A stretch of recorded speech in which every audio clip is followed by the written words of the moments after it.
So I wanted to narrate the story which happened today morning. So it was 7:30 a.m. in the morning, and my kids were at the dining table having their breakfast. I was in the kitchen making the breakfast and packing their lunch bags. And I don't know what was our train of conversation, but my son asked me, "Hey mom, how much do you make per month?" And I told him it depends because we have businesses and our investment accounts which are kind of like a variables, and it keeps changing from month on month. And then he asked me, who makes more money, you or daddy? I said both of us do. Because I feel it's a combined team effort. We don't see it like who makes more. Like, we see it like how we can make more than the previous year or the previous month. That's the goal, and it's not the goal who makes more. And then he like my husband, he goes to work almost 5 days a week. Every day he goes to his office. I mean, he doesn't have to go. He can just go 50% of the time. That's his company policy, but he prefers to go 5 days because he wants to hang out with his friends, and going there he feels it's fun, like, rather than just working by yourself in your office at home. So anyways, and so he said, like, daddy makes more money because mommy is at home just on her computer all day. And I was actually quite surprised at his prediction, or I don't know, like, his train of thought, or whatever he was saying. I mean, I had this thing happen to me a lot of times, not these days, but it used to happen a lot before. I think I'm responsible for part of it, or most of it. Bec- uh, like, people underestimating your strength and capabilities. And my son doing that to me, somehow, like, I couldn't digest the fact. So I happened to have my laptop on the table then, because I was in a passive Zoom call. I was listening to something, to a call. And immediately I just like, stopped what I was doing. I know that I might be running late because if I stop whatever I was doing, but still I wanted to show it to him. Went and I logged into one of my Fidelity accounts, and that Fidelity accounts had like five sub accounts. And I went and showed him like one of those sub accounts, and I showed him like how much we made I made in the last 1.5 month in that account. And then I scrolled down to the page, and I showed him uh, the earnings for the last probably 2-3 months. I'm not sure, like, because it's a combined total. And I told him, like, buddy, this is just one account, and I have three more such brokerage accounts. And do you think this is a good amount of your money? A good, especially good amount of your money for what I do? And he was like very happy to see the numbers. He was like very convinced. He was like, yeah, that's a good amount. And I said, like, that amount, it takes a lot of forward thinking. Takes a lot of planning, and it takes, most importantly, trusting yourself, being confident in your skill, and being confident that you would be able to make it. And you know having that mindset, and it takes all of that. And at this time I was not even showing him as our business accounts, or, like I said, my other, or our salary accounts, both of our salary accounts. That's not even that. It's just the brokerage account. That's just our investments, and probably that's the money. you know we are okay. Even if that we won't have that, we will be still fine. And he was like very happy to see that, numbers. And then he asked me, like, what's the total amount of your money, all of the money combined, everything together we have?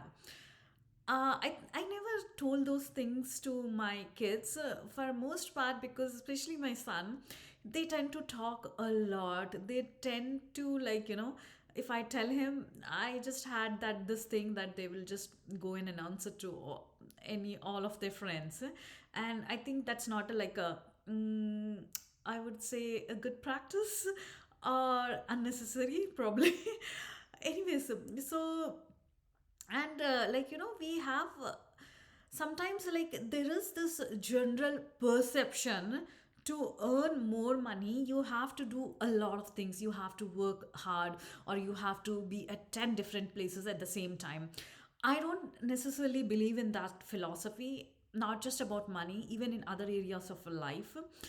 I think having a good foresight, having a good plan, being confident in yourself, trusting your abilities, trusting yourself, the most important part. We always trust what other people are saying, but I think we have very good intuition, and if we trust that, it will, lead to very good results in a lot of areas in our life.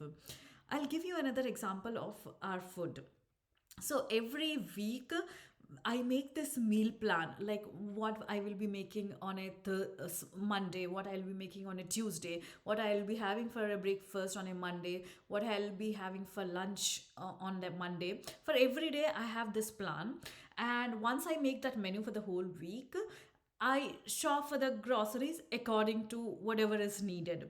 And I've been doing this for a couple of years. I don't know, about 4 to 5 years, or maybe more. I don't remember. So and so on a given Sunday, or if any given Sunday, if you ask me what I'm gonna have on a Wednesday for lunch, or on a Thursday, I can give you the answer with 80 to 90% of the accuracy. Like, I don't let my, like, timings, I mood, or what I want to eat, or the weather decide what I will have for lunch or dinner today. Like, it's kind of like a fixed. I don't make that decision. So once I have decided what to have, I just stick to that plan. And doing that has automatically yielded very, very, very excellent result in our, like, health areas. I mean, recently I had this biological age testing where I was 8 years younger than my chronological age. So I am, like, almost 40, and my biological age is 32 years.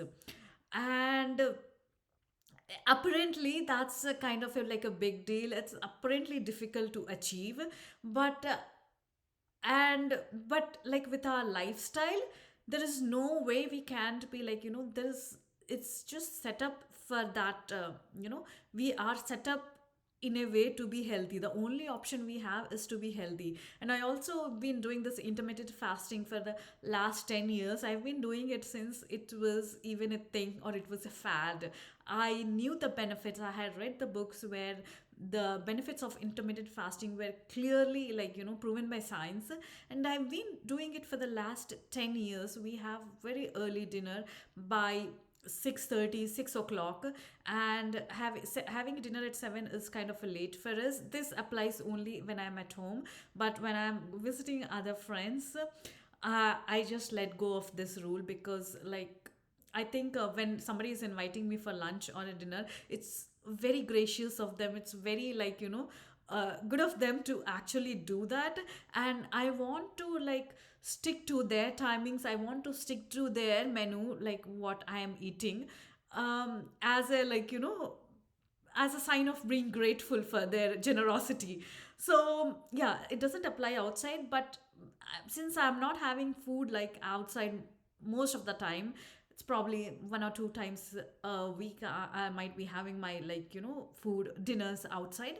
So I'm very easily able to stick to that plan, and this plan is totally shows in our, like, outer appearance also. Like, if you see our body weight, the quality of your skin. I'm not wearing any makeup except just having some lipstick, and this is my virgin hair. There is no straightening, there is no products, there is nothing. It's just my, like, natural hair. It's like healthy, happy, beautiful. I don't think, like, if you're healthy, you don't even need those beauty products. So I just wanted to, like, with this video, wanted to make this thing clear in any of area of your life, be it health, relationship, or money, we can have a plan, we can have a good plan, and we can stick to that plan every day.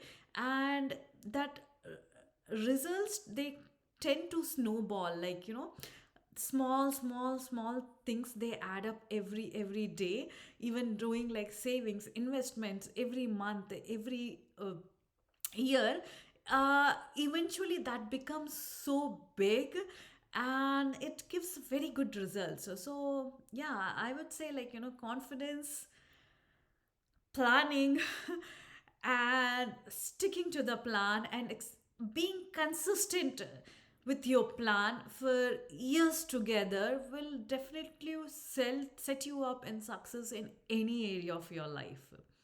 So thank you for watching.